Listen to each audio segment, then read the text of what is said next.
and we're just about to have the final race of the day. So I'll hand you over to our commentators, John Heinhoff and Toby Moody. Thank you, Diana. What beautiful light you were bathed in down there. It's the magic hour. It's the magic hour. John has been barking. In fact, he is barking already, I rather fancy, up here in the commentary box. Welcome back to Motors TV coverage of this, the Silverstone Classic here in 2008. Race 11 about to get underway. This is really what we've been looking forward to all day here at Silverstone today. The Denny Hulme Trophy race for Sportscars 1963 to 1973. In many people's eyes, the absolute heyday of sports car racing. And certainly for everybody up here in this commentary position, a yes. You'll have no truck from me, Mr. Wood. Denny Hulme, of course, former Grand Prix driver and great Can-Am driver. He would have loved to be here today. Look at the length of those shadows as these guys are on their warming up lap. Now then, let's have a look at the grid quickly. A couple of Lolas, well, 5 Lolas blocking out the front of the grid, but the sole Ligier, well, holding a flag for the French at least. And then you'll see another mix of Lola T70s, the Abarth and the Ferrari, adding a bit of variety through rows, the next 3 rows, 7 to 9. That McLaren M18, your favourite, Toby.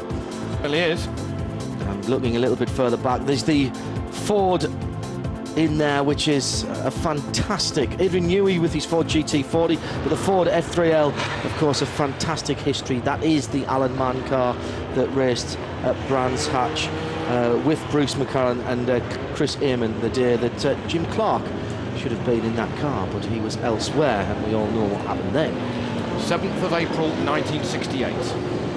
On board with the Lola T70, and that in itself is just an evocative view as the safety car is ready to pull off.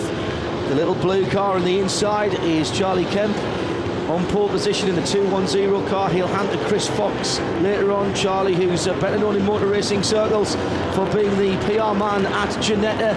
He was surprised he found himself on pole position, and he's brought the cars round at a nice speed. The clock starts. 90 minutes of quality motor racing into the twilight at Silverstone. I can barely contain my excitement. Certainly can't. As they drift through Copse for the first time. An hour and a half's race we've got here for the Denny Hulme Trophy. The Ligier in the background having a nibble, but it's the 2 Lolas that lead. The Ligier's up to 4th position, but the 2 lighter, more nimble Lola T210s leading this race. In fact, it was Charlie Kemp who has led off from pole position, with Jeff Lister in that 2nd position. All sorts of chevrons. We've got a Porsche 908, we've got a Ford GT40 with the aforementioned Adrian Newey at the wheel. Adrian Newey will be driving right through the race. He's not sharing the car. Many other people will be... No, I wouldn't. Get off, it's my choice.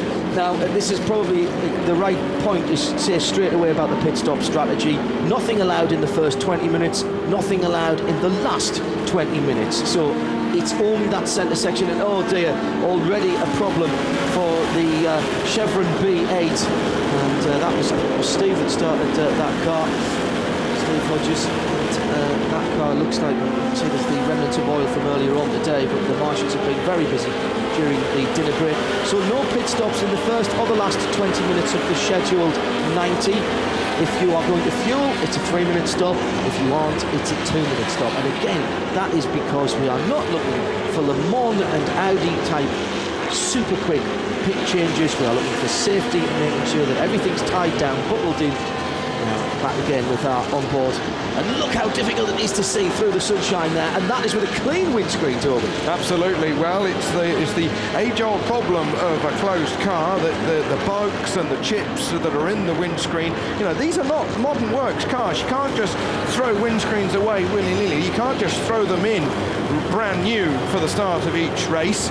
And a few chips there giving problems. Flashing lights out of that Lola T70. You do have to say that with the car that started in 2nd position, Jeff Lister leaving the line first, Now we're on board with Koplo in the Lola T70.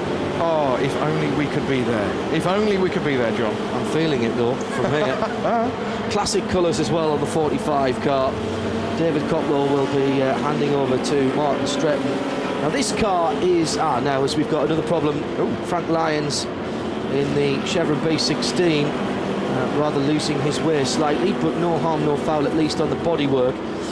The onboard camera car that we were watching earlier on is one of the continuation cars that Lola have just re-released in the last year or so, and a bit of controversy about this in the vintage racing world and to classic racing world, but the World Sports Car Masters, who are looking after this race and combining it actually with the Sport Racing Masters to give us such a great grid and variety of cars, they've taken the view that if it's built by the original manufacturer to the original specifications, which the continuations from Lola are, in fact they even have consecutive chassis numbers from the original cars, then there's no reason why they shouldn't be getting racing. And likewise for the pit stops, you were telling me that they can't use modern equipment, they have to use contemporary equipment, and I agree with that. No pneumatics for the tyre changes or anything like that.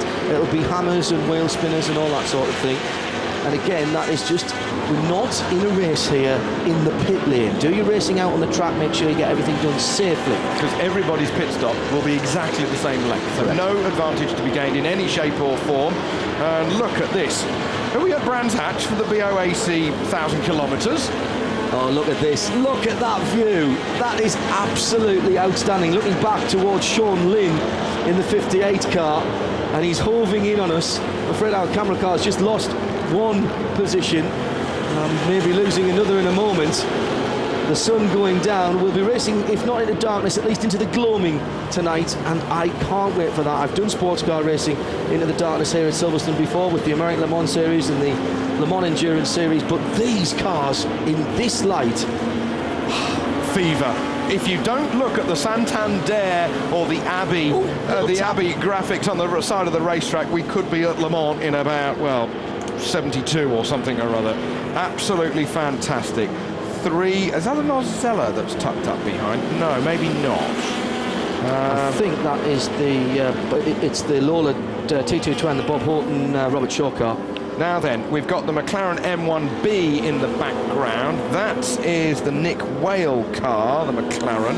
It started from 15th position, car number 115, and it is Nick Whale who's right. Now here's Adrian Newey in his personal GT14, having a little bit of a bobble as he goes into Stowe, but keeping it all under control. Oh no, maybe not.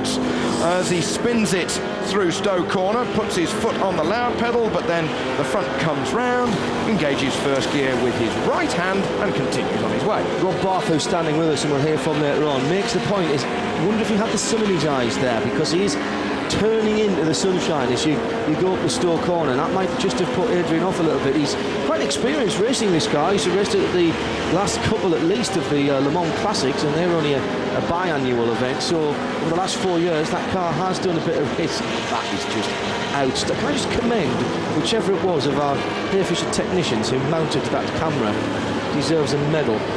That is tremendous stuff, and the little car has gone through. The 210 has gone ahead of our camera car, that red white one, so that's another position lost, I'm afraid, for Koplo. He's going to have dropped just outside the top 10 when he comes across the line to complete lap number 4. Interesting to see that Koplo is wearing sunglasses. Such is the worry about the sun coming in the cockpit. You're going to be squinting like a badger with this sunshine if you're driving into it. It's really going to be very difficult at all, and maybe if we raced further into the evening, John, we would have a couple of badgers out there. Maybe not the Silverstone hare. No, and no cats around here as well, of course. The ground's been very particular. Okay, that's very good. And I've had a number of incidents. Now, it seems as though Adrian Newey can't quite get his head round Stowe corner. This is not the same replay, but it's the same result, Toby. Yes. Actually, in fairness, he has learned. He got it turned around much quicker than the first time. And now here he is as he comes into Abbey. Now, Adrian, of course, Chief Technical Director at Red Bull Racing. As we come back to see some of the other guys battling a little bit further down the field. Still the leaders are in the same two cars that were first and second off the grid. Steve Tandy's in the 21 car. He'll hand over to Pete Chambers later on, and in the 58 car it's Sean Lynn, the green car. This is for 9th and 10th, and just wonderful stuff. Now, here's something a little bit different. The 18 car is the Ligier JS2, just losing a position there to the 81 car of Chris Baton. Chris, the Sunbeam Tiger man. Chris likes to hang cars out sideways. It looks like that Ligier is having to defend rather more than Paul Natfield, for it is he who is behind the wheel of the Ligier. I would really like. Now, there's our leader. Charlie Kemp goes through, clicks off lap number 4, starts lap number 5, and look at this. Now then, you just see the little Lola going through the picture. That was Lister going through. You have to squint, and you can see that it's almost Siffert driving that car with that helmet. Look at it, the red and the white stripes over the top of the crash helmet. Sort of a Siffert crash helmet, maybe crossed with a bit of Mark Schurer. And he's under pressure now. He's waxing all lyrical. We need to go to sepia tones here, ladies and gentlemen. Chris Baton is hoving into view. First, second, third and fourth. And 5th, and 6th, and 7th. And this is the kind of racing that we've had all day today. If you're within a day's drive of Silverstone, I heartily recommend that you come here tomorrow and watch this in person. Chris Baton taking 3rd position as he goes into Stowe Corner. The sun sinks a little further down towards the tops of the oak trees in the distance, but as they go down to Vale, the little Ligier, is that a pretty car? I'm still undecided. It's purposeful, I'll give you that, but it's not a Lola, is it? It doesn't have the swooping lines of a Lola. Oh dear. 36. This is the Francois Migaud driven car. He started that car, was due to hand over to Alan Schlesinger. Francois Migaud, veteran French motor racing driver, ex-PRM worksman. He's been to a billion Le Mans. Now then, Nick Whale having a bit of a battle on screen now. That's David Carrington Yates in the white Lola. A Chevron. He's going to be sharing with Jackie Oliver. There's the Ford, the ex-Alan Mann car, the Alan Mann racing car. Familiar Alan Mann racing colours, of course, red with the gold stripe. Whale loses out. He's going to be losing out to the Ford as well as they come underneath the Daily Express Bridge. And it is this weekend. There you see it. That's tickled you, that. It really has. So the McLaren losing a couple of places there. There is the Ford coming back round to complete another lap. What a perfect afternoon, John, to have a sort of mid-evening corrective at the BRDC suite on about the 3rd floor. Maybe Rob will take us there later, I don't know. I'm not sure I'm allowed in places like that, to be honest. The 58, unless I'm working. Sean Lynn leads that gaggle of cars through. He's in 9th position, and this is all just outside the top 10 that we're watching now. But frankly, who cares? Because this is just so evocative. You have to wear an open face helmet. You have to wear a bit of Nomex just covering your lips. You're not allowed to wear a full face helmet and have an onboard camera. Super stuff. Super stuff. Big car, that. Big car. You do forget that. Standing in the paddock earlier on when we were wandering back from dinner, you forget just how big these cars are. That's the Elva that I think has had a bit of a moment. And that might bring out a safety car because he's on driver's right. And that might just close everything up. Remember, we can't have any pit stops within the first 20 minutes, so we're not into that pit stop window just at the moment. And what's happened here? Oh, that's big not going to work. Down the inside. Locking up and pushing. It's going to be Tim Cousins in the Chevron B23. It's actually it's the Ginetta, I apologise, it's the Ginetta G16. That's one of 2 Ginettas that Ted has. That one's the 2-litre BMW engine. He's also got one with a huge V8 in it.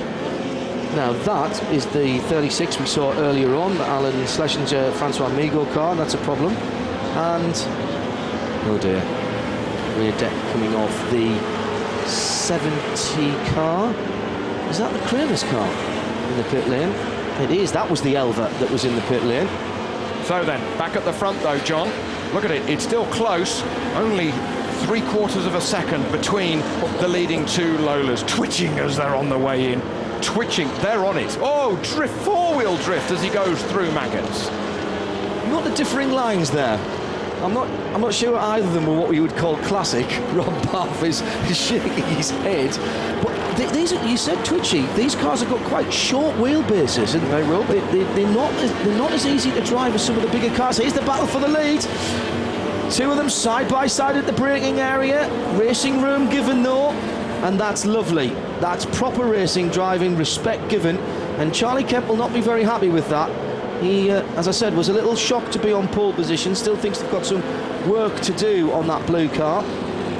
He's dropped back into second place behind Ollie Hancock. As here we look at it again, Toby. It's just a classic Silverstone outbreak, it's still. Yep, last of the Demon late breakers.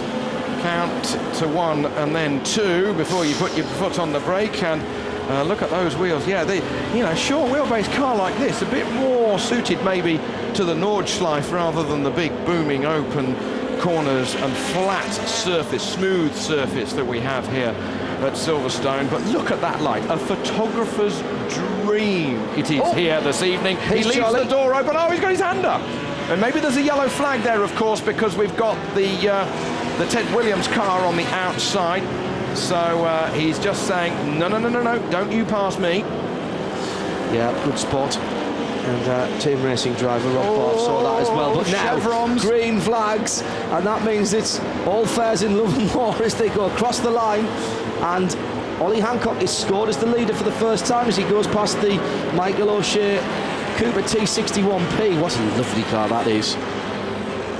A little bit of smoke out the back of that, but I think it's okay. Now where's Kempy gone? There's Charlie there. I think he's lost out in that battle through the traffic just a little bit. Well, he's using the curbs, he's using the grip, of course, not full slick tyres that they're running on these cars. Contemporary tyres as they were in the day. This is Dunlop racing rubber with tread. It looks very much like a larger version of an old pre-73 Formula Ford racing tyre, which at one stage I ran on my Hillman Avenger when I had nothing else to put on them, but that's a whole other story. They were query road legal. Now there's our camera car again, that's Coplow on our right, and he's having a tremendous battle. He's managed to hold off the attentions of the 62 car. Now that 62 is the Alan Mann F3L Ford. So then this is the battle that we've got going on here just outside the top 10. David Coplow in 12th position. And now we're on board. That's a nice shot as we come through the faster corners here at Silverstone. And now the light's beginning to shine even through the television. Look at the reflection off the tarmac. Nearly banging wheels. That was a nearly moment. That was a decisive move by John Young. He got out to the left-hand side early. I'm not sure that he was seen there. No, he wasn't. Came up on the driver's blind side in that blue and yellow car. Just didn't quite expect him to come that way around, but he's pulled a little, maybe 2 or 3 cars lengths away. And behind him now is the 11 car of Mike Wrigley.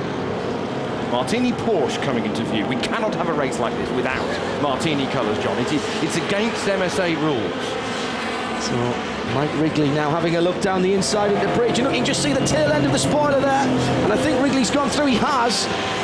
But David Coplow losing another place, and it's going to be one more. Look in the inside mirror now. He didn't see last time when someone came up the left-hand side, and he doesn't again as David Carrington Yates, the man behind Oulton Park, was having a little sniff round the left-hand side of that Lola. Clearly just a little bit of a visibility problem on the left three-quarter there. These are, as Toby said, big cars to be throwing around. Now watch this.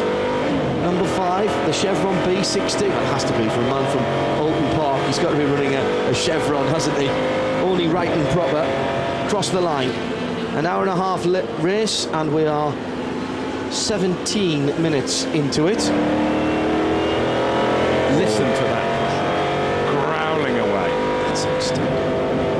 just outstanding. Now David Hart, the Dutchman, is into the pits. Too early. No, we're not. 20 minutes and 6... No, that's local time. Correct. I'm getting ahead of myself. Apologies, carry on. It As is you were. 2 or 3 minutes too early, so that is a problem, or at least a problem-et. Problem petit. Yeah, petit problem. Absolutely. Oh, look at that. Again, just watching David Koplo there, and his mirrors now are full of that chevron, the white chevron behind. He's actually stabilised the gap now to the Ford in front of him. The Ford got away that 2 or 3 cars lengths, but then hasn't done any more. This is just on the outskirts of the top 10. We're looking at 12th, 13th and 14th now, going a little further back down the field now to look at some other machinery. Chevron B8's having a good battle. That thing will be noisy in there. Those things scream, they do. Now here's a replay. Some drifting going on. And this is what we saw.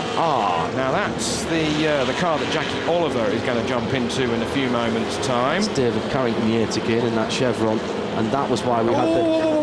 No, that's Chevron not in good. the kitty litter, so that's not good. It won't get out of the way there like a pre-war Bentley. It just doesn't have the ground clearance. David Smithies making the slight mistake there, and the result is a cloud of dust, and into the pit lane has come the 40. This is Frank Lyons driving, the Irishman driving the B16.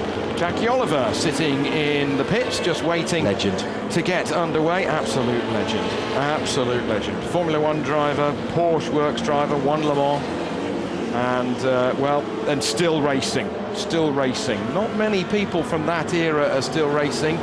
Derek Bell does a little bit of stuff, but he's drifting away so much racing nowadays. But Jackie Oliver, still getting stuck in. He was here at the Grand Prix 3 weeks ago, and I saw him here on the Thursday, just having a cup of tea in the cafe. No prima donna, just enjoys being here.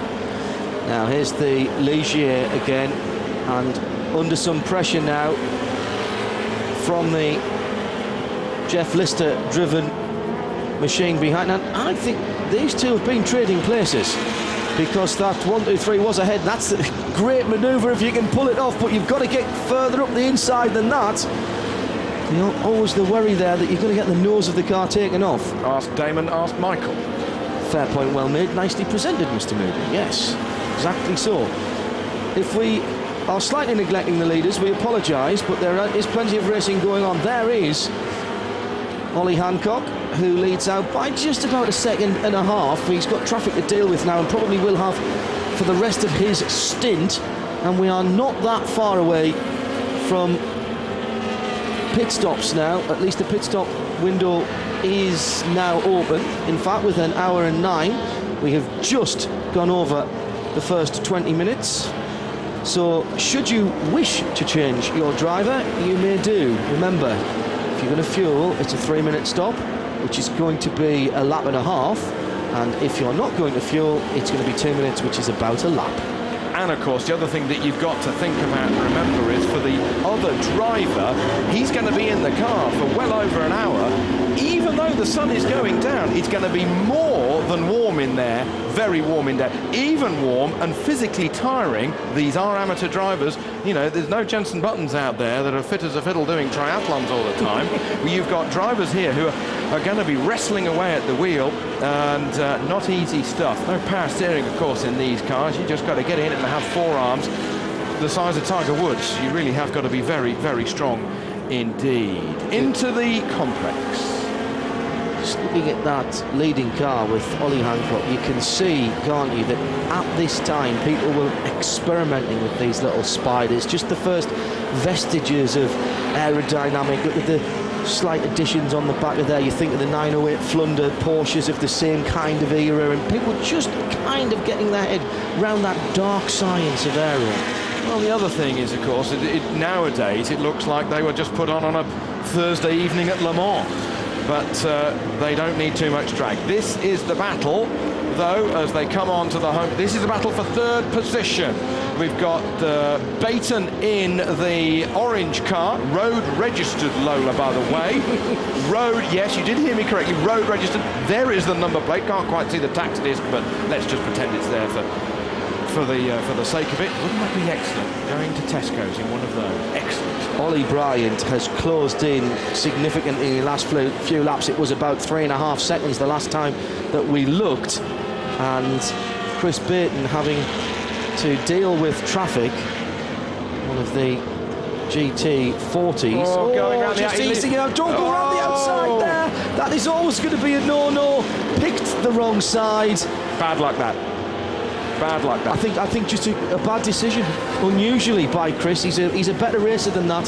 He put himself somewhere where he didn't need to be, and he's lost third position as a result. Well, he really did get the wrong end of the stick. That was an unlucky manoeuvre by Chris Baton there. The GT40 ahead of him. Meanwhile, into the stadium area, it's going to be slippery, and he's going to go round. Don't touch, no! He just about gets away with it. The car circulating. That was in 13th position. Sean Lynn driving that car. Can he engage first gear? Yes, he does. He doesn't stall the engine. Little bits of rallycross, but he's away and he's okay. Ooh, dusty car. Very dusty car indeed. That's David Smithies in the Chevron B8. He's had some problems already. The sun is going down behind the grandstands. The shadows are lengthening, and we have got just over an hour of racing still to go. So join us when we come back to Silverstone here on Motors TV.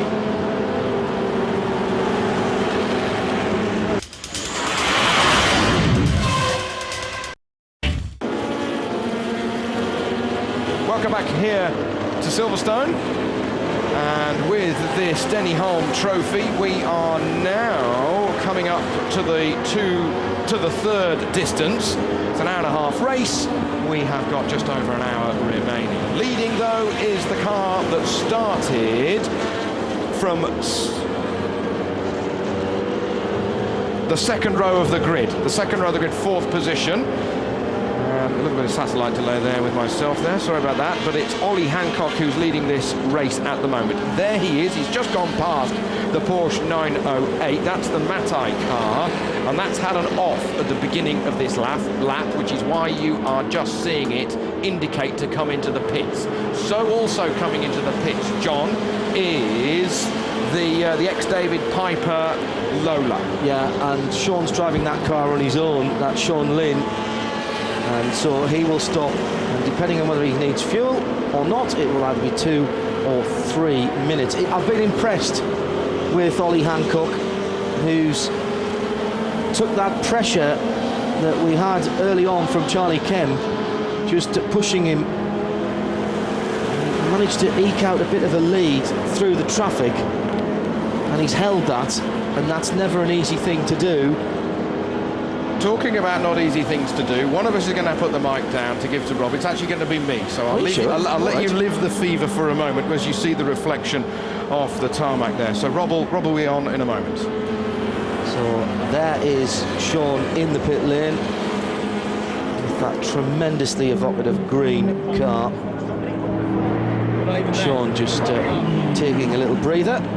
The car taking a breather as well. They have the rear deck lifted. I'm sure there's nothing the matter with that. I'll remind you again that there's no hurry to do this, because the pit stops are timed so that everyone has the same amount of time. Just in the centre of the shot there is Christopher Tate, the leading lights of the World Sports Car and Sport Racing Masters. Oh, look at this. This is 3 together, and this is all for position as they come to stow. As they come to store, yes. Do you know, doesn't the light throw you off there, Barfy? It does. The sun is very low in the sky there, and there's a few places around Silverstone where it can really get in your eyes, and this is a cracking drive here from both Paul Natfield and Jeff Lister, and car 17 in the middle of the sandwich there, Richard Mines. Yeah, and he did start that car, and he's just made up the position. He's been inexorably tracking these cars down for the last 2 or 3 laps while they've been embroiled in their own battle. He's dragged up to the back of the Ligier, and looks like he's going to make short work of it as we go under the hour. to the end of this race, and he's done really well there because he's got up to them and he hasn't been held up by them. Yeah, just catch and pass, catch and pass. That's the mode he's in at the moment, and a nice clean move on the inside of Abbey there, and he's already got 5 or 6 cars as they come into the complex. Got a spinner there. Oh, now that's the 41 car. Now that was... now that's interesting. Grant Tromans, I think, started that car. And he's managed to get it pointing in the right direction.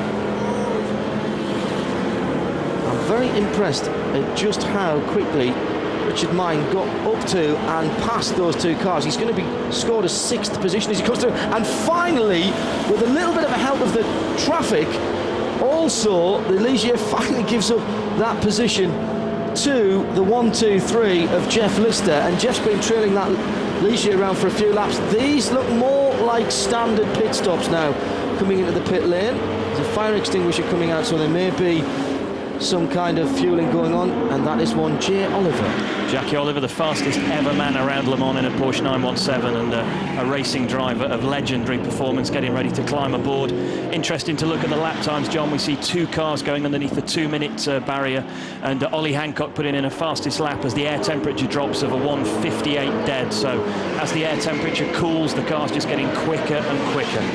No, the driver is out of the car for refueling. That's part of the rules as well. There has to be a man with a fire bottle as well there. And again, nobody's hurrying here because the pit stop's going to take as long as it's going to take.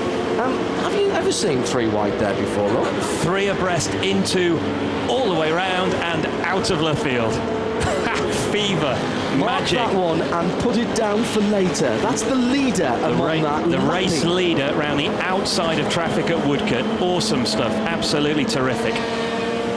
That was very, very brave indeed. We saw Chris Brayton coming off the worst for wear when he tried to go around the outside. Jackie Oliver, very laconic. He's just wandered to the pit wall, had a word with his team. I'm sure what he said was, have you put that inboard for him yet? Because I really want to get in this car.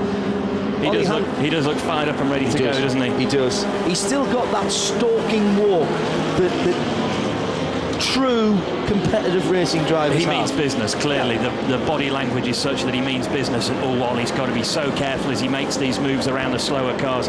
He has to assume at corners like the complex there that they haven't seen him. He can't afford to take any chances at all, and the spectators have chosen to stay on into the evening here at Silverstone. Well, they're getting a spectacle that is just terrific. We'll be talking about this race for a very, very long time indeed. Now, I think this is going to be coming towards us, the slightly damaged Porsche 908, but we just got to wait for the second place car. This is Charlie Kemp coming up to the McLaren, and Charlie, who is having a bit of a time off from his day job at Ginetta. I think Charlie's done a really, really good job this evening to lead the field away from pole position as he did. He hasn't made too many mistakes. We saw him a little bit offline at the complex earlier, but good job all round from Charlie. Now that's Sean Lynn getting out of that car, and he was meant to be doing the race on his own, and I don't think that's good news there. He's sat for his 2 minutes of his pit stop, and I'm guessing that the car's not restarted. Possibly. We were talking about body language a couple of moments ago, and his body language totally different. The 41 car, Grant Troman's having problems with that earlier on, but he's got it pointing back in the right direction now.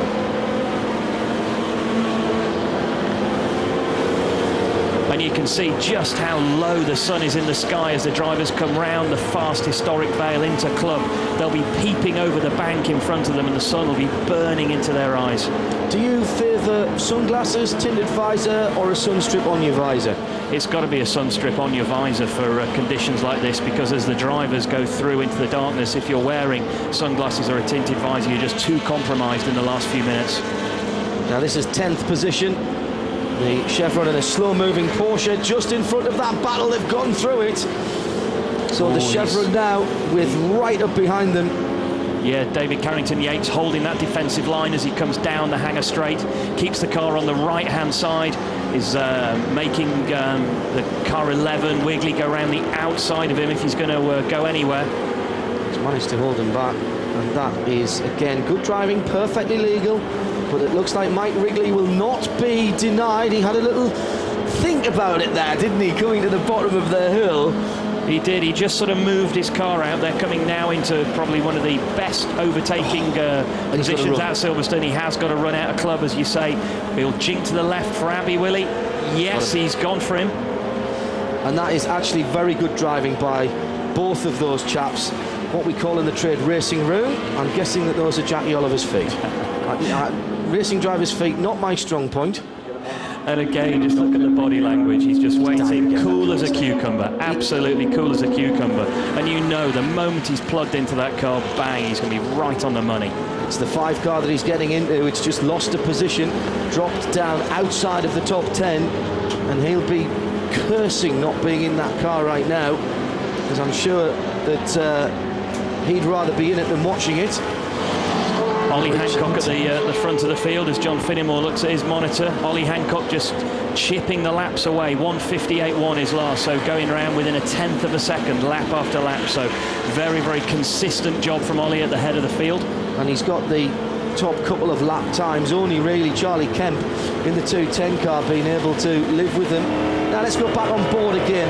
This is quality stuff with David Cocklow.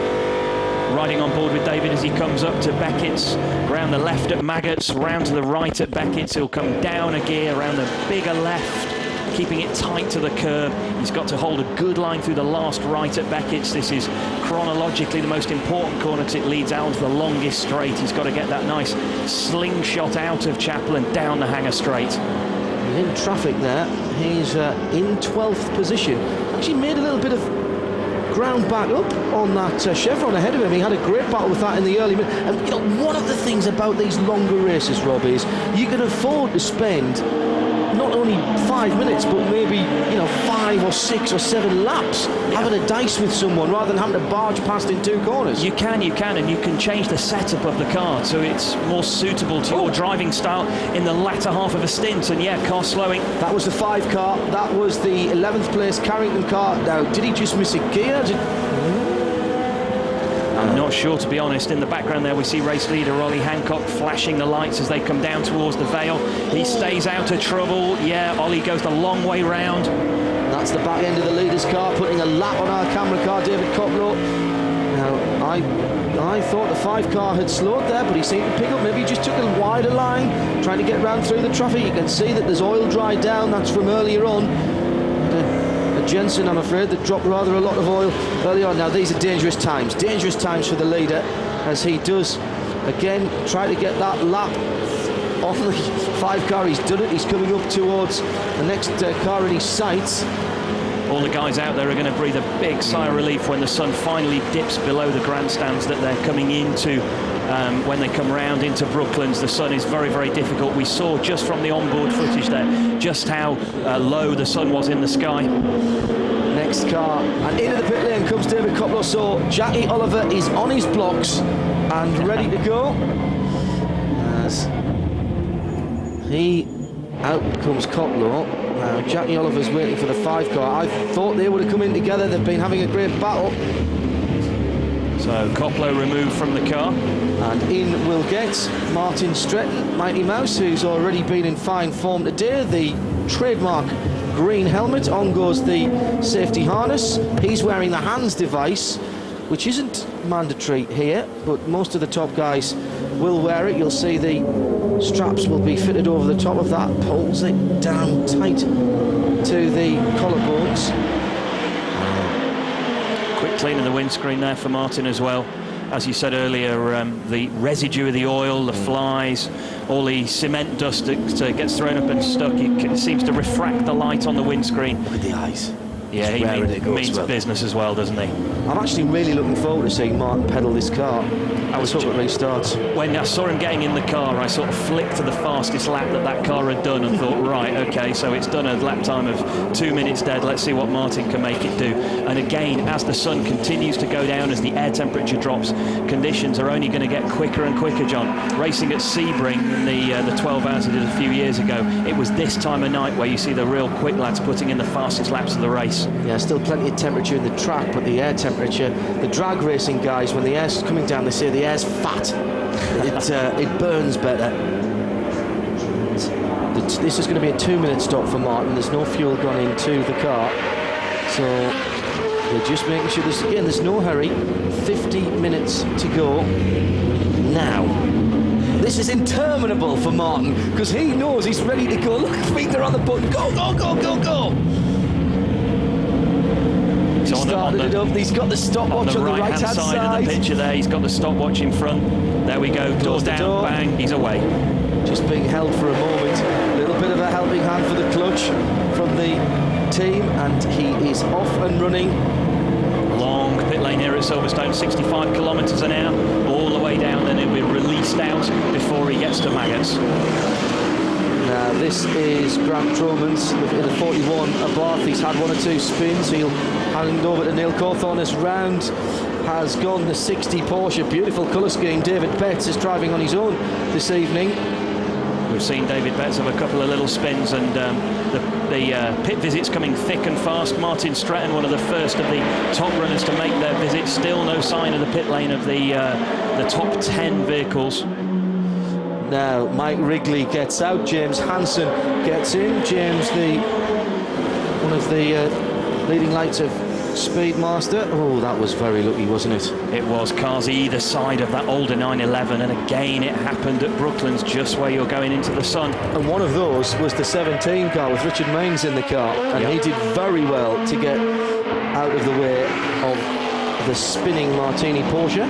Looks right though, doesn't it, from that angle? Doesn't that look... One of the things I like about the new Porsches that Porsche have brought out this last year is the real wide track. Look like old Group 4 cars again. Looks fantastic.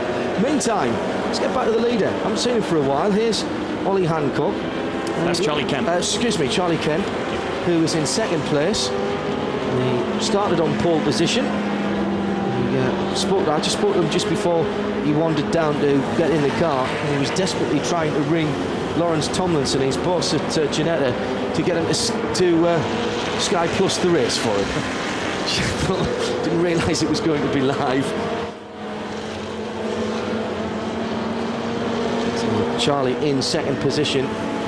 He's gone across the line, and he's still chasing down our leader, Ollie Hancock.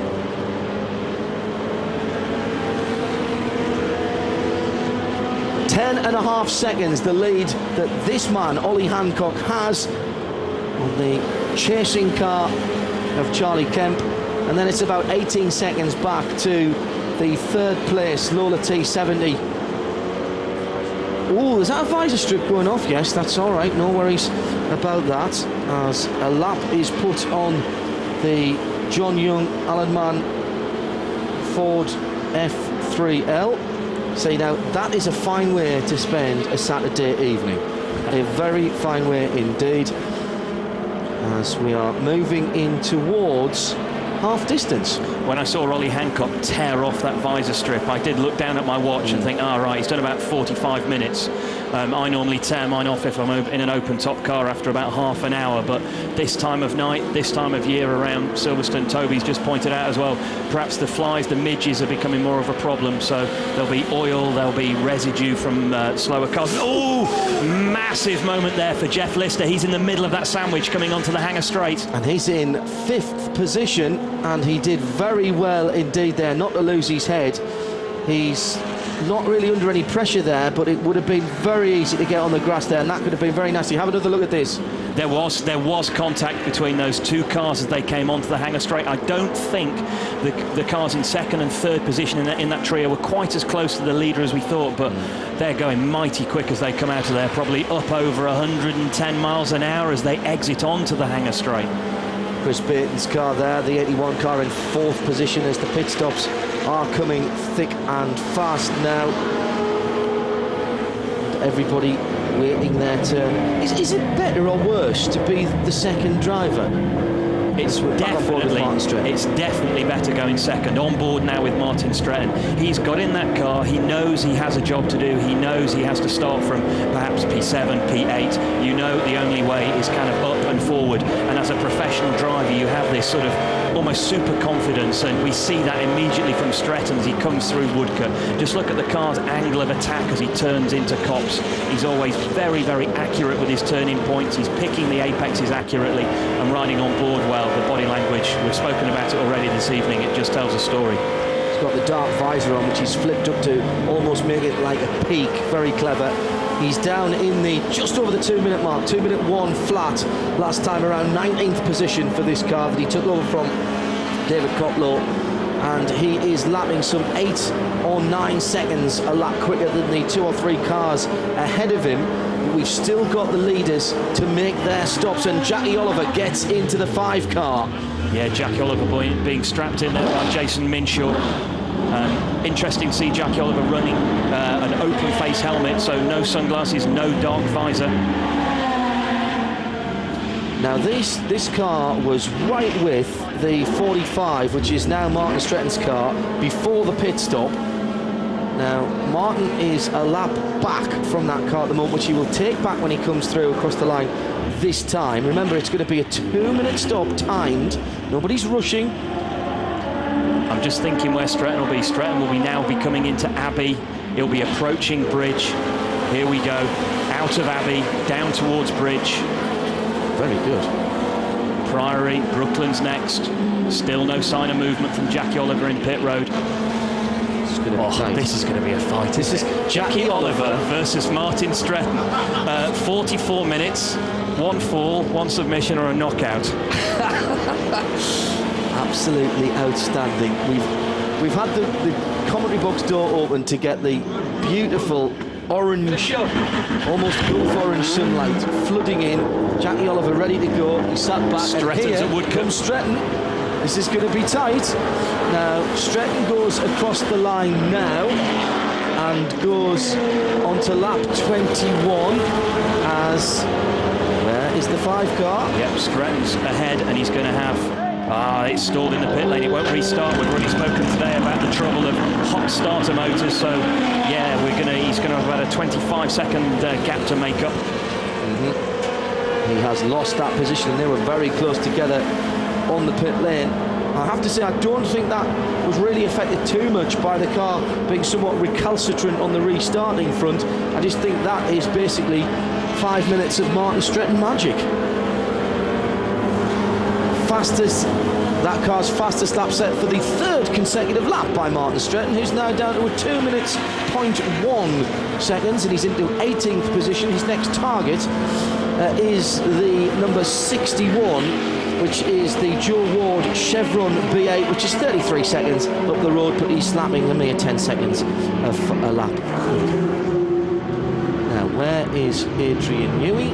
Answer in 22nd position. He's driving on his own this evening. We haven't seen him for a while in that white Ford GT40. He's into the pit lane for their pit stop. Comes Keith Arliss, who will be handing over to Barry Williams. Strong driver lineup there. Yeah, Wizzo's had a busy day as well. Yeah, what's Keith Arliss doing? Not driving a Morgan? Isn't that against his religion?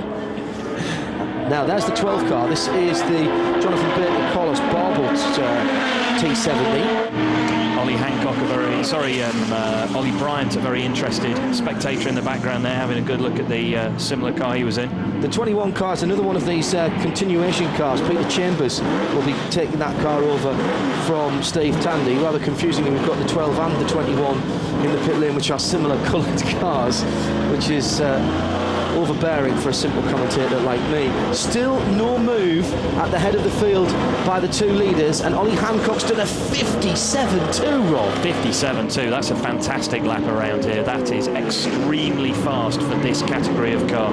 This is the fastest conditions to be racing in now, and he's stretched his lead out to over 16.5 seconds from Charlie Camp. Yeah, now that has gone up considerably in the last 10 minutes, and I wonder if we might have just missed Charlie having a bit of a problem.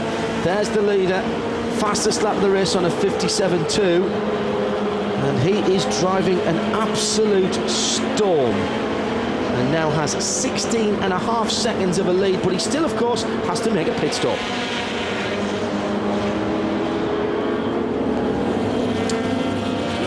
Not only is Ollie Hancock on fire at the head of the field, that man Martin Stretton, just look at the lap time, 1:59.1 from Martin. That last lap, he went a second a lap quicker than his previous best, and 10 seconds a lap quicker than the car ahead of him on the field. And 4th car into the sub 2 minute bracket is the 1, 2, 3 of Jeff Lister.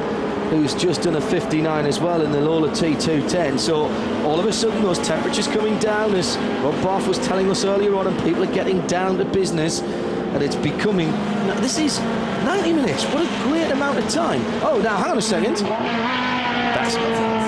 That's a second stop for that car. The 5 car making a second stop, and that is put him right out of contention.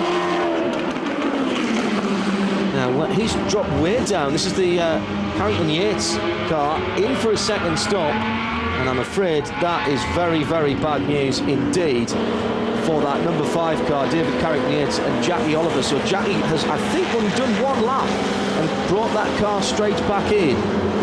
Just looking now, less than 40 minutes remaining, so 20 minutes of that pit stop window left, John, and the top 4 still haven't made their pit visit yet. That is, now as they're rolling the dice with this, they clearly feel that's the best thing they can do. They've got a lap on the rest of the field. It's really only the top 4 who are still on the lead lap, top 5. Yep, well, Ollie Hancock handing over to his father, Anthony. And there's Jackie Oliver. Does that car look to have a problem? Look at that laid-back style. Literally as well as metaphorically, he's just lying back in the car, using his fingertips to guide that beautiful piece of machinery. A little wiggle there, didn't quite want to go where the maestro wanted to put it, but he just gently coaxes the car. So smooth, isn't it? Very, very minimal steering input, maximum use of the road. The exit curbs at Club there are very, very smooth. Look at him coming down into Abbey, late and hard on the brakes, taking the speed out of the car, then releases the brake as he turns in. And that's Paul Knapfield coming into the pits from 4th place. So that is the first of the top 4 to, the first of the top 5 in fact, to blink. So the 5 car will be the GS Ligier coming into the pit lane, and that car, the 17 car, will be handing over to Chris Lillington-Price. Another road registered vehicle. Absolutely. Splendid choice of car to take down the shops. You take that one down to Carrefour, clearly, rather than Tesco's, as you said earlier on. Fuel going into this one, so that means that's a 3-minute stop. That's a thirsty car then, and that will make a difference. Oh, will it ever? I'm just looking at the gaps of the field and seeing where that 3-minute stop will feed him back into. So, yeah, Martin Stretton looking down. He's coming through Woodcote now, absolutely flying. 158.7, 159 for that last lap, so Stretton well into his stride in the big Lola. Now, he was in 19th, and granted, some of the cars ahead of him had to pit, but he's carving his way through the field. He took over the car in 19th position. He's now up to 13th position, and he is just over a lap behind the leaders. Now, this is crucial, because he is one of the quicker cars who have done their pit stop. I would mention that 17 car as well, but that's going to be, I'm afraid, that with that extra minute for the fuel, is going to take that one out of contention. The Knapfield car came in just a few moments ago as well, the Ligier, and that, as I say, was taking the fuel on. The Richard Mines car and Chris Livingston-Price, the Lola T70, now that car, I need to see him next time around because he came out in 9th position. He has done a stop. Engine cover off on the 120 car. Chris Ball was going to be handing over to Neil Dawes in that car, but by the way, they're looking at the rear end, possibly a transmission problem for that car. Yeah, it doesn't look good. And the replacement, I think the helmet's coming off as well. And the replacement driver with the top of his suit tied around his waist is never good. Now there's the Ligier still sitting there, having had its longer pit stop, and it's leaching time. And the 1-2-3 is the 3rd place car, which was Jeff Lister, and he'll be giving over to Gareth Burnett. I've got a feeling that Ollie Hancock's going to be coming in shortly as well. He's just set the fastest lap of the race, a 1:57, 1:32, so he's pushing very, very hard before handing over to his father.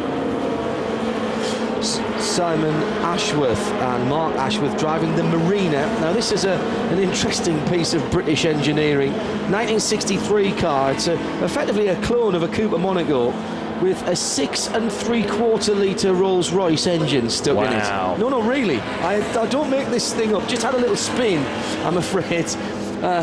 It's Simon, I think, who started this car, handing over to his dad, Mark. and they are wandering around in the paddock as he comes, I think, into the pit lane to hand over to his dad. They are wandering around.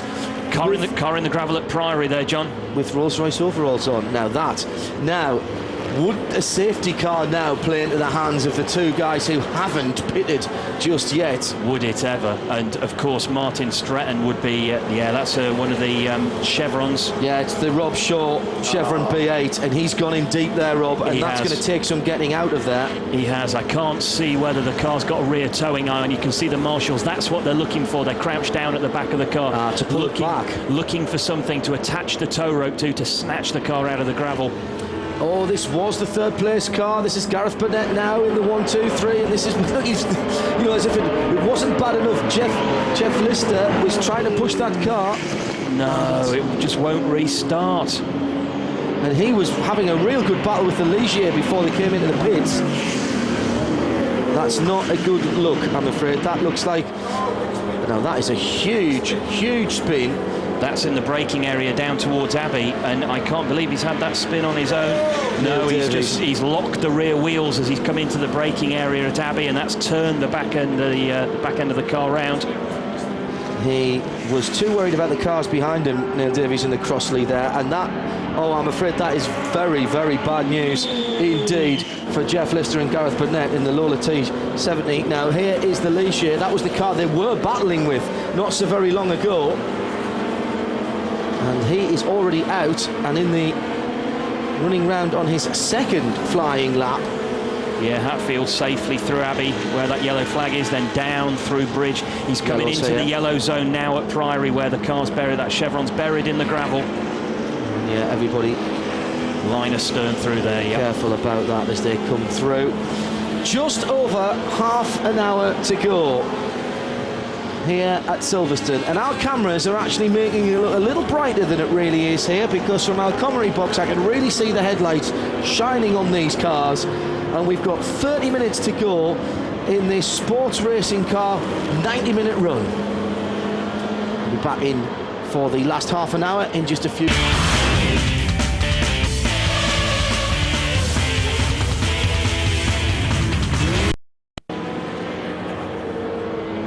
Welcome back here to Silverstone, ladies and gentlemen, as we are now coming towards the last 9 minutes of the pit window in which these drivers are allowed to come in and stop. Now then, the Denny Hulme Trophy up for grabs here, and I can tell you that down in the pit lane, the car in second position to this car here, the car in second position has come into the pits. This is Ollie Hancock. He's continuing to drive so well. He's done a best lap so far of a 57.1. He's just on a 59.2, but in the meantime, it's Fox getting in the car. Chris Fox taking over from Charlie Kemp. Look at the state of Charlie's overalls. You can see just how dirty they are, how much muck has been getting into the open cockpit cars, and I'm keeping one eye out of the commentary box window as well, looking for the first place car coming through the complex. They can't be far away, only 9 minutes of the pit stop window remaining open. Now then, another car, of course, that's going sub 2 minutes around this Silverstone circuit. That's the car of Martin Stretton. He's currently in 7th position in the big Lola. These smaller, more agile, shorter wheelbase, more nimble Lolas with the 4 cylinders in are leading this race at the moment. It's a 2-minute stop for these guys. It would be a 3-minute stop if they were to be refueled. But it is no Nürburgring 1,000 kilometres, it is no Le Mans 24 hours, but as Chris Fox is about to engage first gear in a few moments' time, he'll be watching the stopwatch, making sure that he will leave at exactly the end of the 2-minute stop. Yes, timing will be an absolute critical issue here. That's the car 16 car we've got stopped. I think it looks like he's coming out of Bridge corner. Yeah, the Cooper Monaco coming to a bit of a slow stop. And if he's coming out of Bridge, yes, he is out of Bridge.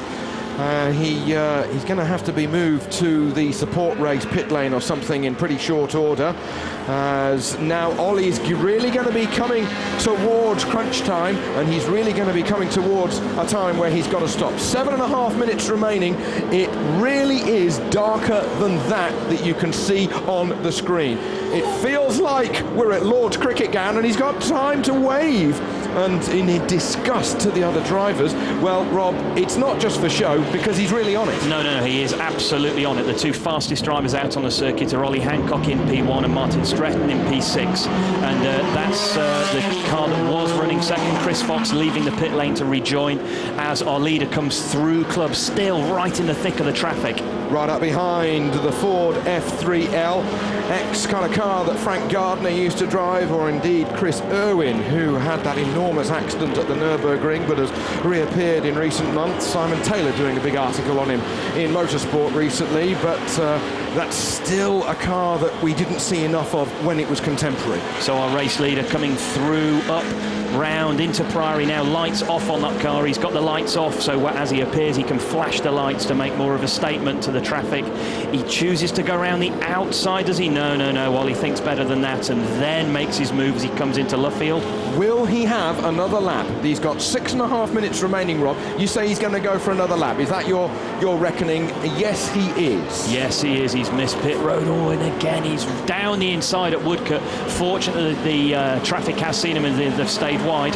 Now then, it looks like for us on the television screen, but when we look out of our window, it's actually quite dark. Is there a limit where you have to put your lights on?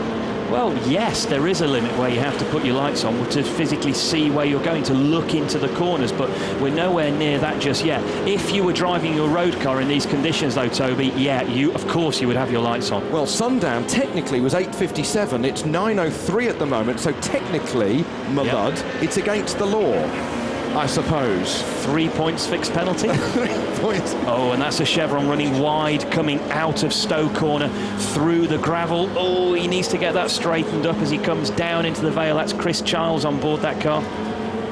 Now then, in the pits we are with the Elva Mark 8.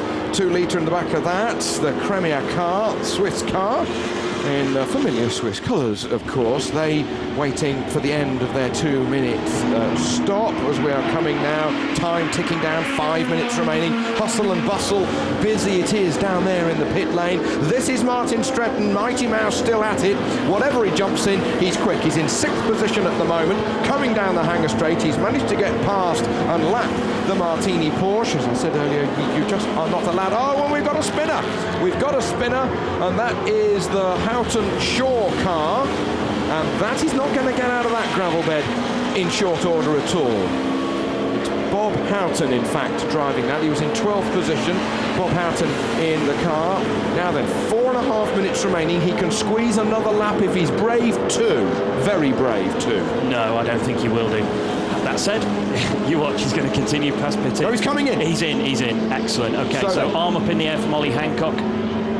So, leader coming in into the pits, around the slightly longer pit lane, in front of the BRDC suite, and then over the line. Pit lane speed limit being adhered to. He will know how many revs he has to do. He will know what gear those revs, it all adds up to. No, of course, speedo in racing cars. It's just thrash it until it won't go any faster.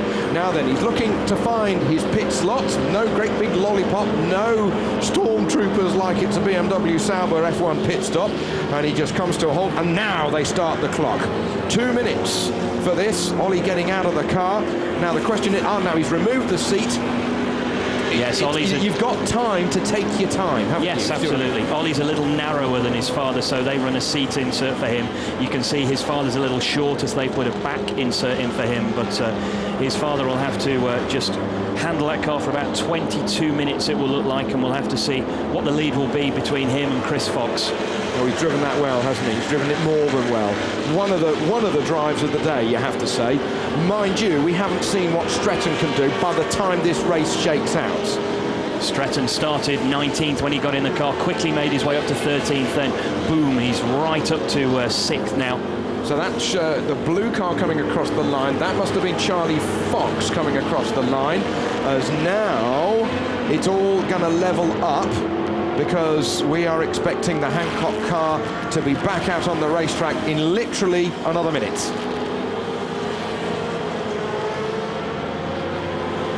Coming into the last 23 minutes of this Denny Hulme Cup race, the sports racing cars 63 to 73.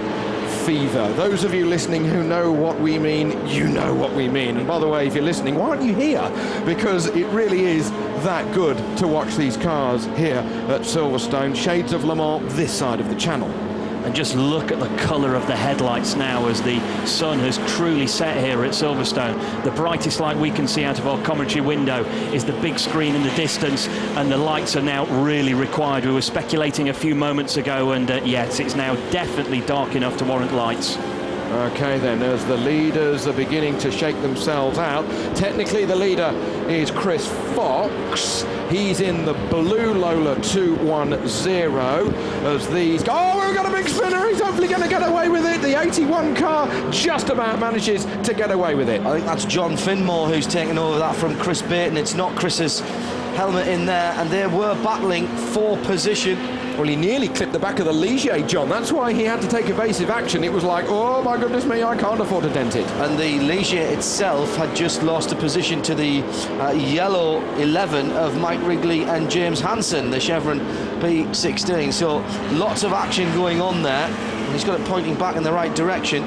Now, when we saw the little blue Lola go back past the start-finish line, he was getting back on the lead lap. The leader should be out of pit lane by now and should have been out by about 15 or 20 seconds if they were on it.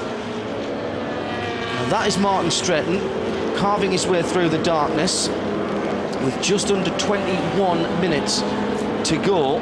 Into Stowe, turns it in, still feeling for grip, and probably feeling even more for grip now because they've had no tyre changes and they have been caning these cars.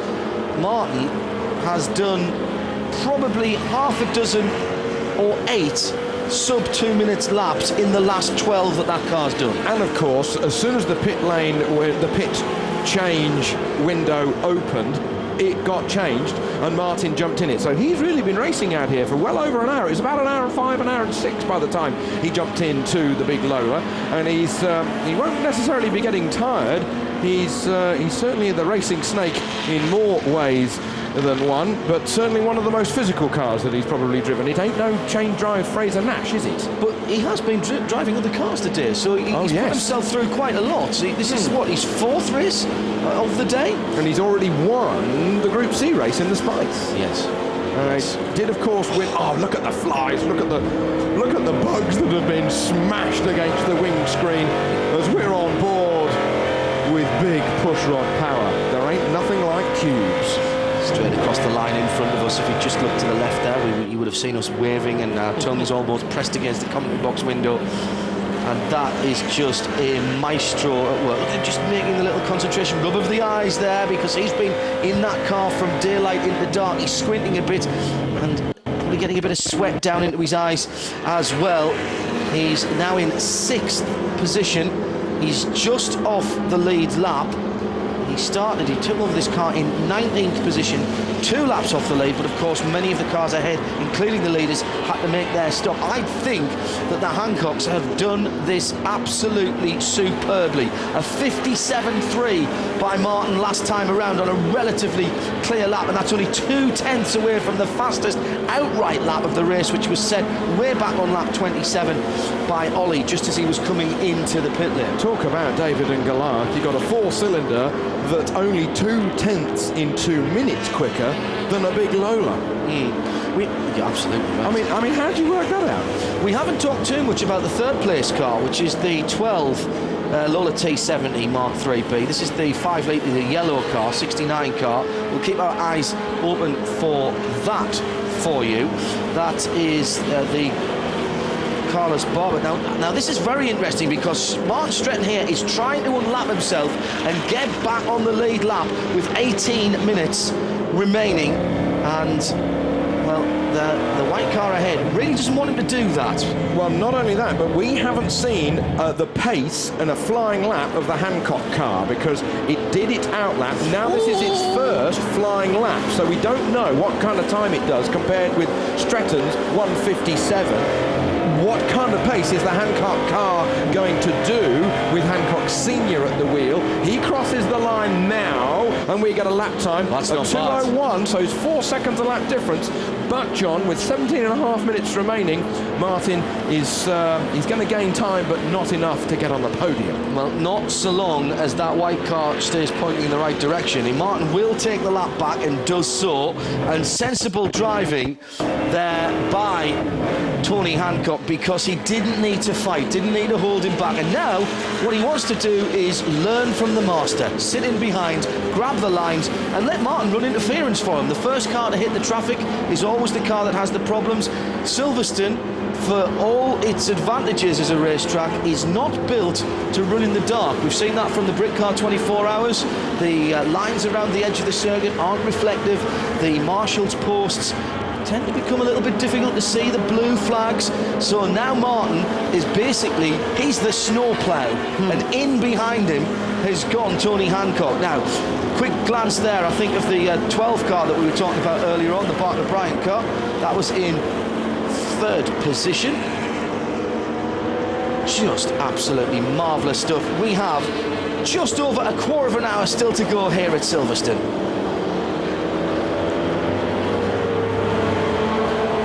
Just over 16 minutes remaining here for this, the Denny Hulme Trophy race. 90 minutes of endurance racing here at Silverstone. The last race of 11 here today at the Silverstone Classic. 11. Sports cars 63 to 73. Well, we've got another 10 tomorrow, John. That's value, isn't it? It's mega value. Now, there's my favourite car. That was the M1B McLaren that was started by Nick Whale.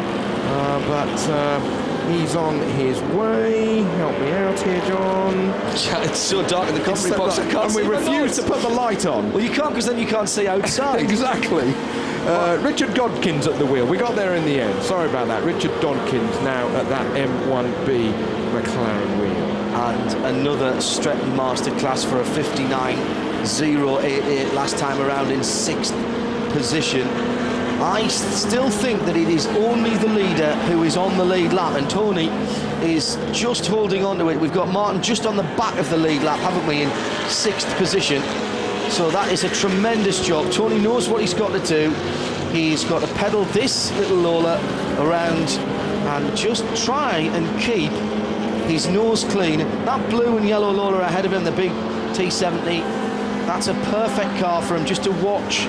That's going to shake up everybody. Oh, hello, 3 wide again. And look, it's the leader again on the outside. And you really don't want to be there at all.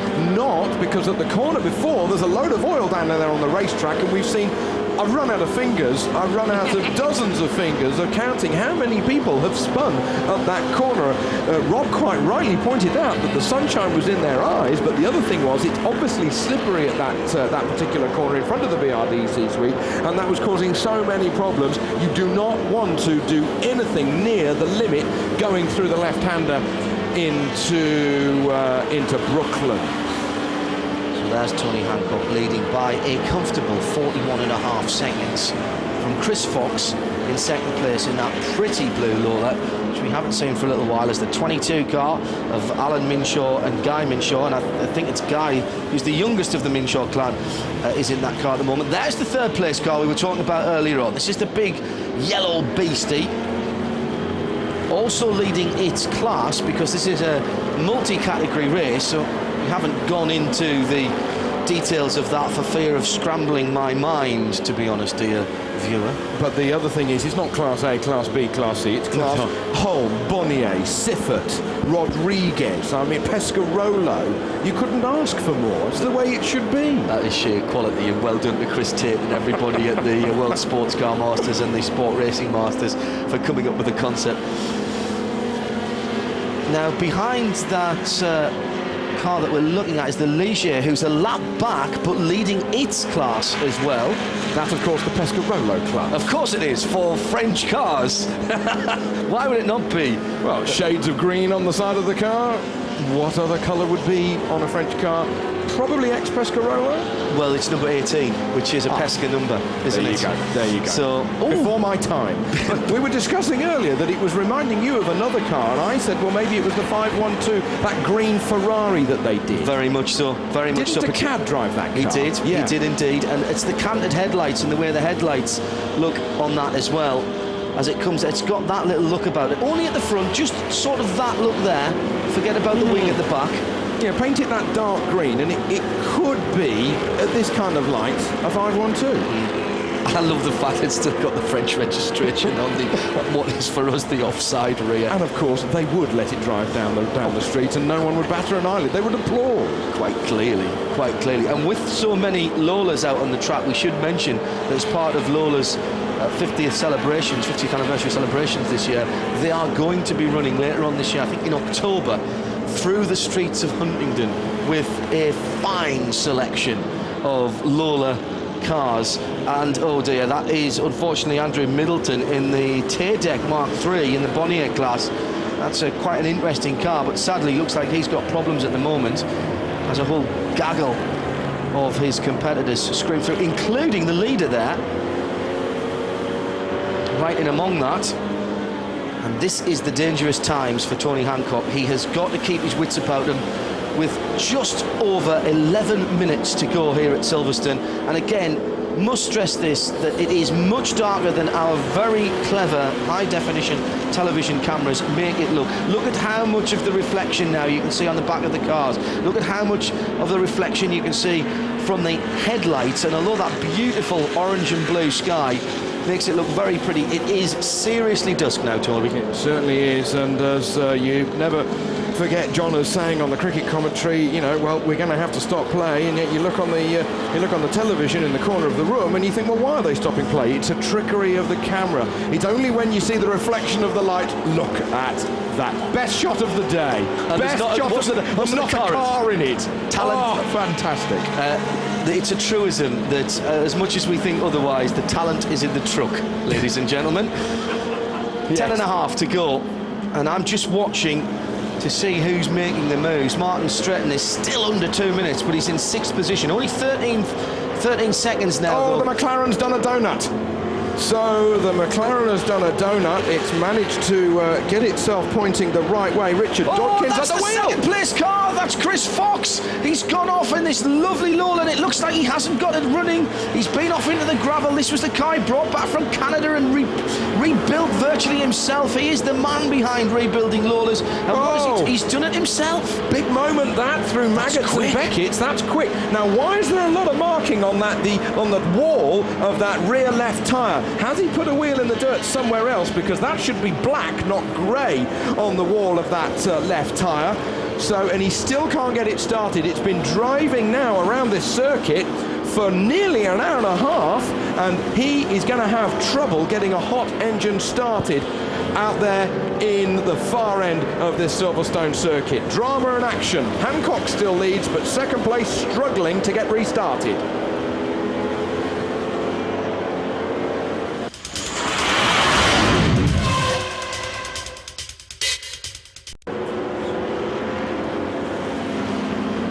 Welcome back here to Silverstone, ladies and gentlemen. We enter the last 7 minutes of a 1.5 hour endurance race for sports endurance cars, 63 to 73. The Denny Hulme Trophy up for grabs here. Still leading is the family Hancock Lola.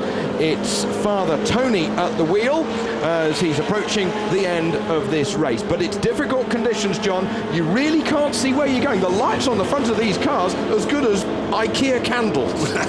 Yeah, minus helmet time, really, isn't it? And again, must stress just how dark it is. That gives you a slightly better idea. And look at all the lights in the hospitality area of Brooklands behind. You'll see one or two of the lights just coming through. Our cameras really are making it look far better than the drivers have got. I just saw a flash camera, photographer's camera from the pit lane, and it nearly blinded me as I looked down that way. And this is the time now when Tony has got to just keep his wits about him. He's lost his closest rival, that I'm afraid of the second place car, which was the Chris Fox machine in that Lola T210 that started on pole, which has promoted into second place the Jonathan Baker, Jonathan Baker car. He is up with the T70 into second place. Then Chris Baton looks like he might be on the podium with John Finnan. and Finmore rather, and he is in third place in the 81 machine, which is another road registered car. Excellent, we like that. Now Martin Stretton is banging on the door of fourth position. He's in the Coplo car that was driven earlier by David, the number 45 Lola T70, and Stretton will be surely getting past as he goes. Now there's a second position car, the Baker Bryant yellow T70, that goes up the hill as we pick back up with a little chevron. Now this is the chevron in eighth position overall. It's driven by Martin O'Connell. He drove an F3 race last weekend. His driver was taken ill, so he jumped in it. Excellent. I like stuff. that. That's proper driver coaching. This is how you do it. He's leading the Bonnier class. Martin O'Connell, in my view at least, one of those drivers who was more talented than the results he got, if you see what I mean. He was always quick. He was quick in anything he drove, whether or not it was on the hills or in a National B car in an F3 race. And if my memory serves me right, even in a National B F3 race, with a lesser car, he nearly won the race with Ray Rowan running the team. And that is a battle for position, because he's up against one of the bigger engine cars ahead of him, which is the Wrigley Hansen car. This is the 11, which is in the Siffert class. This is one of the Chevron B16. So that is the battle for 8th position. And 7th position, excuse me. And he's having a look up the inside, and he's got that done. And that proves, if proof were needed, exactly what Toby's just said, that he can pedal. He can certainly pedal. So then, we're approaching literally the twilight hours of the race, rather than just the twilight hours here in Northamptonshire. And can I just say, it's a tribute to the organisers and the clerk of the course that they've let this race run all the way through its full length. We wondered if it might get a little too dark, but fair play, we can still see the marshal's post. They've deemed it safe to run, and all of these cars mandated to run headlights, and we've got probably another lap for Tony Hancock. He's got pretty much a lap lead on everyone else on the field.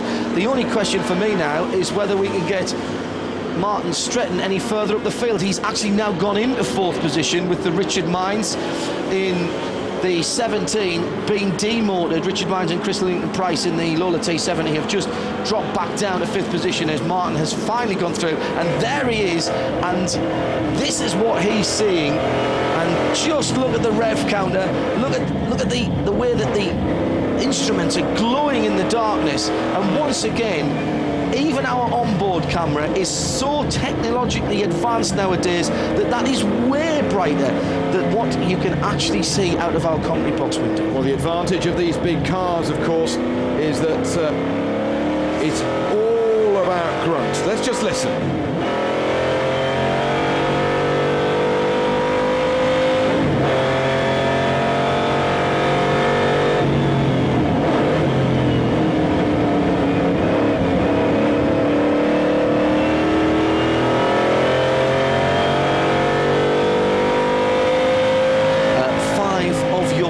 Sir, all working in perfect unison there. The one advantage is he probably won't get too many blisters on his right hand. Won't need to change gear too many times with grunt like that. You can pull tree stumps out. As my American colleague Charles Dressing would say, torque is our friend. And he's out there on the racetrack. Certainly is. There are a lot of people still going very quickly here. The second place car, however, isn't. A 2:10 last time around for the 12 car. There's only one lap to do, and he's gonna hold on just from Chris Payton and his co-driver in the 81 car in second. John Finmore. There's your leader. There's the leader. 2-1-2 is Tony Hancock.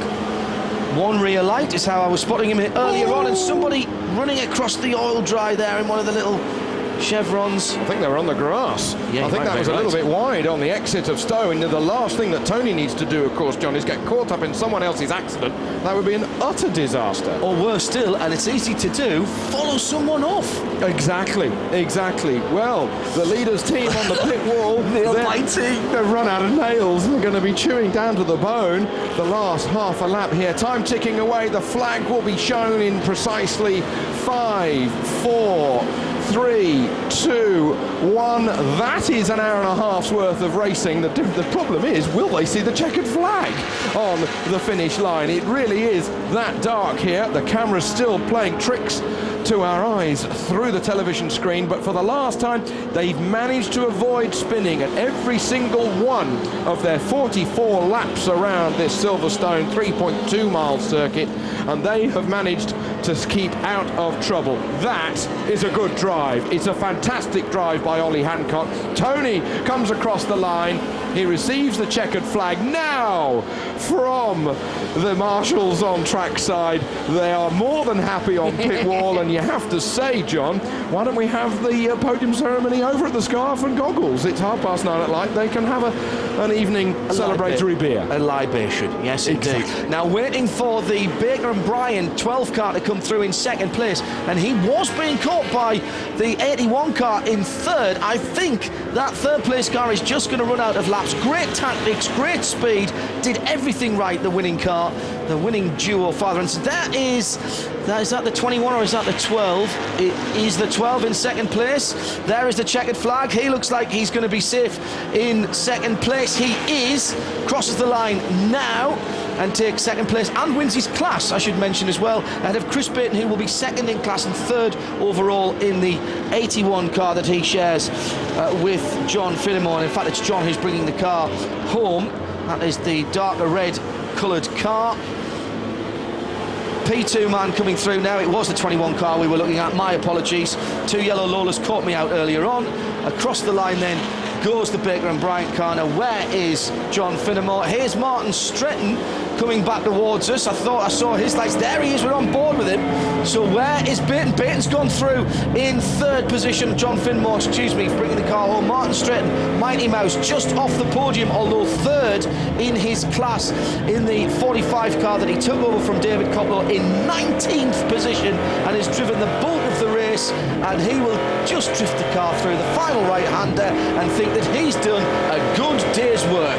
A good evening's work. More than an hour at the wheel for Martin Stretton in the blue and yellow Lola. Super stuff after Coplow started the race. And now he will begin to feel what it's like. He'll begin to feel the tiredness as well, his fingers are hurting. They will be hurting. The tendons in his forearm will be really hurting. The grip that they'll be needing, almost carpal tunnel syndrome, where your tendons just tighten up so much that you just cannot hold on to anything at all. Other drivers coming over the line. We're still waiting for the number 17 car to come over the line. That's the Richard Mains Lola T70, sharing with Livingston Price. I think he has gone through. I'm waiting for the 19 car to come through in 9th place, because he's just nicked. This is Chris Childs. We saw him in problems earlier on in the Chevron. He's nicked the Bonnier class. We were watching the leader of that class earlier on, and that was the 29 car of Keith Arlers, and he's just nicked that late in the race. From Martin O'Connell. Hancock's being victorious here this evening. Lola 1, 2, 3, 4 and 5, with the Pescarolo class being taken by Natfield and Hadfield. 7th and 9th, the battle between those two chevrons, with Tandy and Chambers in 8th position. Rounding out the top 10, Jackie Oliver driving the number 5 Chevron B16. Some problems with that car mid-race.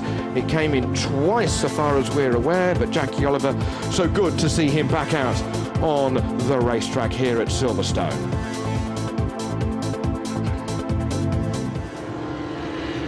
Shining like beacons from the pavilion as we view from the nursery end, John. Yes, a little bit of off-spin from here. Well, it lived up to everything I anticipated. Absolutely, absolutely. A pleasure to be here, a pleasure to commentate on it. Why can't we sort of get rid of a few people and carry on? You know, we go on through the night or something. Start tomorrow's races now.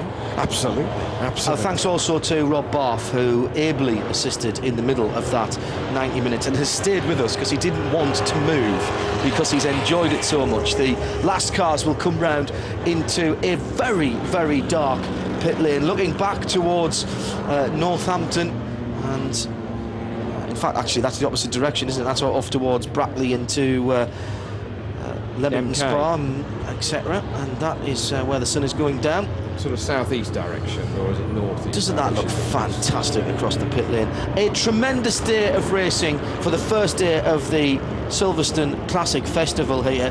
There are another 11 races tomorrow, 10 races tomorrow, as Toby mentioned earlier on. And if you're within a sensible drive of Silverstone, I can't imagine a better thing to do with your Sunday than grab a few friends and come down.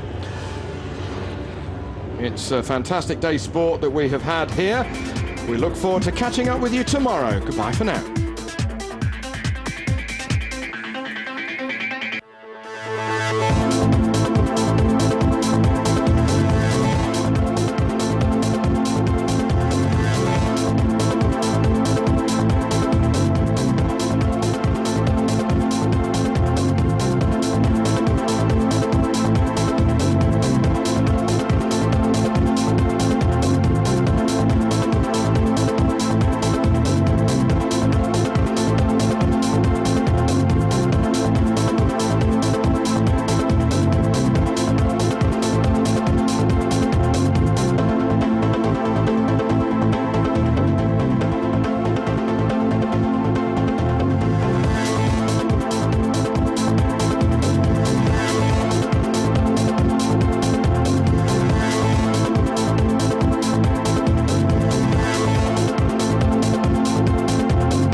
Motors TV tomorrow here at the Silverstone Classic.